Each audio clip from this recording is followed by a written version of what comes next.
बिलाल जी, वसंत जी और जितने भी उपस्थित हमारे साथीगण,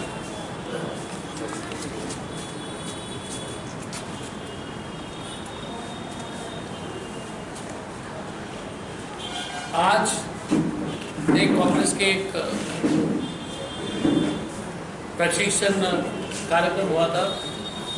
बहुत बड़े पैमाने पर पूरे त्रिपुरा से लोग आए। मैं पूरी कांग्रेस कमेटी को धन्यवाद देना चाहता हूँ, पीसीसी को धन्यवाद देना चाहता हूँ, जितने भी नेतागण हैं उन सबको धन्यवाद देना चाहता हूँ। वर्तमान में सबसे ज्वलंत मुद्दा जो है वो है लोकल बॉडी इलेक्शन। आपने देखा होगा कि 334 के आसपास में से 40 में से 334 मुझे अगर आंकड़े याद है, उसमें से 120 में तो वैसे ही जो है निर्विरोध जो है चुनाव हो, मतलब है कि कोई विपक्ष से कोई खड़ा ही नहीं हो। अब त्रिपुरा की जनता के लिए एक चिंता के विषय है, अगर लोकतंत्र में जो है अगर इलेक्शंस में अगर विपक्ष के लोग खड़े नहीं होंगे तो ये तो कम्युनिस्ट चाइना से भी खराब स्थिति। और भारतीय जनता पार्टी की सरकार जिस तरह से जो 120 के आसपास सीट में, अब उदयपुर में तो कोई भी कैंडिडेट किसी भी पार्टी का जो है कैंडिडेट खड़ा नहीं किया। चुनाव में हार जीत होती रहती, लेकिन चुनाव नहीं होना इसका मतलब है कि त्रिपुरा की जनता को तो भारतीय जनता पार्टी एकदम कुछ नहीं समझती। वो सोचते हैं कि त्रिपुरा की जनता को लोकतंत्र की आवश्यकता नहीं है, वोट देने के अधिकार नहीं होने चाहिए। ये बीजेपी की मानसिकता है, ये जो फांसीवादी मानसिकता है। मैं इसे गंभीरता से कह रहा हूँ क्योंकि देखिए बीजेपी भी सत्ता में चुनाव से आए। अगर पंडित नेहरू, कांग्रेस के जितने भी दिग्गज, अगर संविधान बनाते वक्त अम्बेडकर जी अगर वोटिंग ही नहीं देते तो बीजेपी कहाँ आता? वोट के माध्यम से आए और अब वोट को दबा रहे हैं, क्योंकि इनके डीएनए में जो है उनके हाफ पैंट से लेकर के कपड़े से लेकर के इसी तरह का विचार, उनके पूरे फांसीवादी विचार वो मसलोनी और से लेकर हिटलर से आया है। और हिटलर और मसलोनी तो विश्वास नहीं करते थे चुनाव में। उसी तरह से मोदी जी, अमित शाह और आपके मुख्यमंत्री की स्थिति डरा धमका के, लेकिन 101 सीट में लड़ रही, हम पूरा दम लगा रहे हैं। लेकिन हमारा जो लॉन्ग टर्म गोल है कि विधानसभा में शानदार प्रदर्शन करें, और उसके लिए हम लोग को मेहनत करने की आवश्यकता है। विरोधी सिन्हा साहब अपने भी विस्तार में बताएंगे बाद में। लेकिन हम लोग ने संकल्प लगा दिया है कि हम जितने भी दम में हमारे पार्टी में शक्ति है हम पूरी तरह से लगाएंगे। एक चीज मैं आपके माध्यम से कहना चाहूंगा कि देखिए तृणमूल कांग्रेस हो या बाकी जितने भी पार्टी हैं, इस देश में भारतीय जनता पार्टी का विरोध सिर्फ एक ही पार्टी कर रही है और एक ही आदमी कर रहा है, वो श्री राहुल गांधी और पार्टी है कांग्रेस पार्टी। तृणमूल कांग्रेस ने कभी मोदी जी के खिलाफ बंगाल के बाहर एक शब्द नहीं बोला। हमको सुनने में आया कि तृणमूल कांग्रेस को पीछे से बीजेपी के कुछ उद्योगपति लोग के मदद जो है मिल रहा है। अब कितना सही है कितना गलत है हम नहीं बोल सकते, लेकिन इतना पैसा खर्च करना और सिर्फ कांग्रेस के ऊपर हमला करना, बीजेपी के ऊपर कुछ नहीं बोलना, तो इसका मतलब है कि कुछ ना कुछ दाल में काला है, ये पूरी दाल काली है। तो ये एक समस्या है। तो मैं सभी जो जितने भी जो त्रिपुरा के जितने भी एक शांति प्रिय लोकतंत्र में विश्वास करने वाले त्रिपुरा के बहुत ही बुद्धिजीवी जनता से ये अनुरोध करूंगा कि एक ही पार्टी, यदि आप भारतीय जनता पार्टी से नाराज है, और नाराज होनी चाहिए, नाराज इसलिए होनी चाहिए कि सरसों का तेल अब 260 रुपए पहुंच गया। मोदी जी ने सरसों तेल हमारे प्लेट से निकाल दिया है और सिर्फ कान में डालने के लिए लायक छोड़ दिया।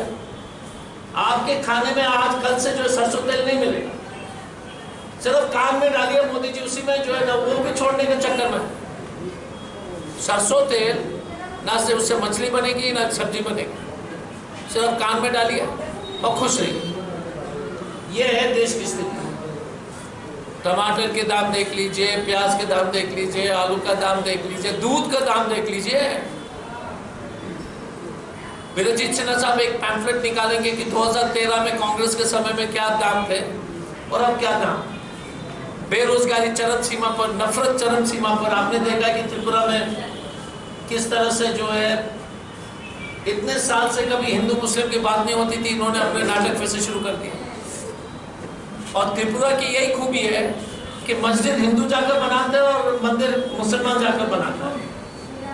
ये त्रिपुरा की खूबी है। अभी जो है मुसलमान हमारे यहाँ पर जिलाध्यक्ष जी है, मुसलमान भाइयों ने मिलकर के मंदिर को ठीक कराया। ये त्रिपुरा का परंपरा संस्कृति है और इसको भी खत्म करेंगे। तो धर्म नाम की चीज तो कभी त्रिपुरा में जो है, त्रिपुरा की अगर माइनॉरिटी हो या मेजॉरिटी हो, आप देखने में वही खाना पीना, वही सार कपड़ा, वही बिंदी, वही साड़ी, वही भाषा, उसको भी नहीं छोड़ रहे। तो ये त्रिपुरा के लिए बहुत बड़ी चुनौती है। महंगाई, गवर्नमेंट जीरो, सिर्फ प्रचार पर प्रचार। हम एयर इंडिया के प्लेन से आ रहे थे, वहां पर भी शुरू कर दिया, वैक्सीनेशन कर दिया। अरे भाई साहब, मोदी जी ने फ्री वैक्सीनेशन जो दिया था, पूरे देश में वैक्सीन का खर्चा 35,000 करोड़ है, ठीक है, पूरा देश का। और पेट्रोल डीजल पिछले साल 3 लाख करोड़ तो आपके पॉकेट से निकाल करके मोदी जी अपना सरकार को जब मालामाल कर दिया। और फिर बोलते हैं 35,000 करोड़ हम फ्री में दे रहे हैं। भाई साहब, आपने हमारा पॉकेट पर डाका डाल करके 35,000 करोड़ तो निकाला है। आप बात समझ रहे हैं ना? हमारे पॉकेट से डाका डाल करके पेट्रोल डीजल का 3 लाख निकाला, 3 लाख करोड़, और फिर बोल रहे 30,000 करोड़ का फ्री दे रहा हूं। ये कैसा है यार? ये तो मोदी का गलत है। सचमुच में हमारे प्रधानमंत्री व्यापारी हैं, 30,000 करोड़ खर्च किया, 3 लाख करोड़ ले लिया। तो ये स्थिति है देश की। विधि व्यवस्था चौपट, बेरोजगारी चौपट, सीमा पर अरुणाचल में 70 किलोमीटर अंदर, पता नहीं आप लोग छापेंगे कि नहीं, लेकिन 70 किलोमीटर अंदर चीन घुस गया। हम नहीं बोल रहे, बीजेपी का एमपी तारिक गांव, बीजेपी का सांसद बोल रहा है, अरुणाचल प्रदेश का सांसद बोल रहा है कि चीन 70 किलोमीटर अंदर घुस गया। हम नहीं बोल रहे, वो अरुणाचल का एमपी बोल रहा है। तभी भी आप बोल रहे कि देश जो है बम में 56 इंच जो है बम, तो देश खतरे में है। बाहर खतरा, अंदर खतरा, अंदर भूखमरी, बेरोजगारी, महंगाई और सामाजिक तनाव। कांग्रेस ही एक पार्टी है, ये बाकी जो है, मुझे जो धीरे धीरे विश्वास, पहले मैं विश्वास नहीं करता था, अब मुझे पूरा विश्वास है कि बाकी सब बीजेपी के बीती हो चुके हैं। तो कांग्रेस के हाथ को मजबूत करने के लिए आपके माध्यम से दर्शकों को जो है खबर पहुंचाने की कोशिश करें। कोई सवाल है तो बता दें। Thank you. इसलिए मैं त्रिपुरा में प्रेस कॉन्फ्रेंस करता। आप लोग इतने अच्छे हैं, सवाल नहीं करते, मैं खुश हूँ।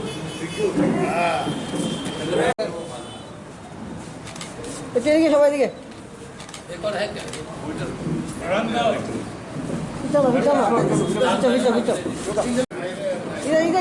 इधर देखिए वापस करना है। এদিকে সবাই একটু এদিকে সবাই ओके, না না